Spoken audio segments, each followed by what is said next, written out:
I want to recognize our chairman of the Golden Globe Annual Awards for Business Excellence and Outstanding Filipino Achievers, Director Ramon Balunes Iparas. Palakpakan po natin siya.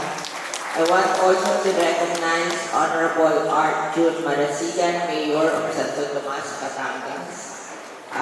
Senator Bongo, represented by Gregorio Angelo Villar, his Chief of Staff. Senator Sherwin Gatchalian, represented by Antonio Ramos, his political officer. And Mr. Ramon Marchan, President, Eco Access Systems and Solutions, Inc. And of course, all the business awardee, Filipino achievers, ladies and gentlemen, palakpakan po natin ating mga sarili. To all our distinguished guests and esteemed members of the Golden Globe Annual Award, I would like to congratulate all of the awardees of this award. I stand with all of you to celebrate excellence, innovation, and remarkable achievements of individuals and organizations who have made an outstanding impact in their respective field. It is with immense gratitude and pride that I accept this prestigious recognition from the Golden Globe Award in behalf of the Villar Children's Farm. This award is proof of our commitment to my lifelong advocacy promoting agriculture and sustainability, fostering a deep connection with nature and our community, and alleviating poverty through education and nurturing the well-being of our youth.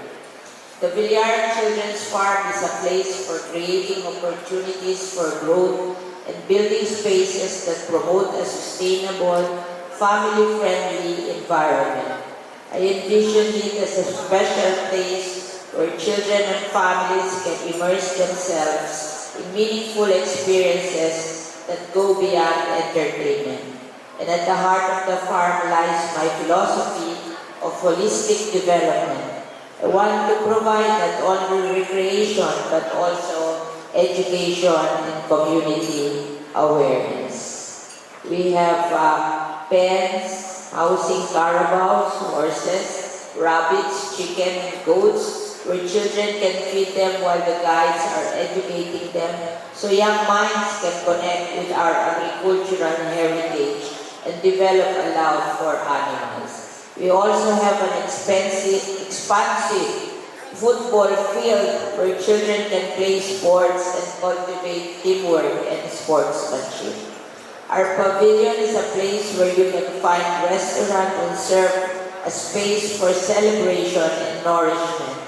You can celebrate birthdays and all other kinds of social activities with view of the field.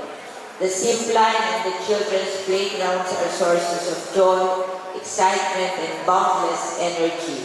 Children will be able to experience the thrill and expend their energy running and interacting with others.